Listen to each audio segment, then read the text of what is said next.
ઝાલોદ તાલુકાના માંડલીકોટા ગામે અગમ્ય કારણોસર બે પ્રેમી પંખીડાઓએ જીવન ટૂંકાવ્યું।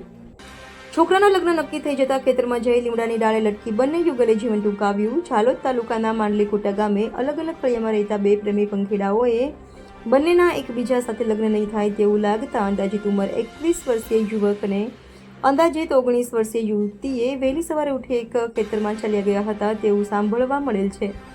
ખેતરમાં જઈ આ બંને પ્રેમી પંખીડાએ એક ઝાડ પર ફાંસો ખાઈ જીવન ટૂંકાવ્યું હોવાની પ્રાથમિક જાણકારી મળેલ છે। સાંભળવા મળ્યા મુજબના યુવકના અન્ય જગ્યાએ લગ્ન નક્કી થઈ ગયેલ હતા અને ટૂંક દિવસોમાં યુવકના લગ્ન આવી રહેલ હતા, પરંતુ આ બંને પ્રેમી પંખીડાઓએ એકબીજા સાથે રહેવાનો નિર્ણય કર્યો હોય તેવું લાગી રહેલ હતું। તેથી બંને પ્રેમી યુગલે આજરોજ વહેલી સવારે પોતાનું જીવન ટૂંકાવ્યું હતું।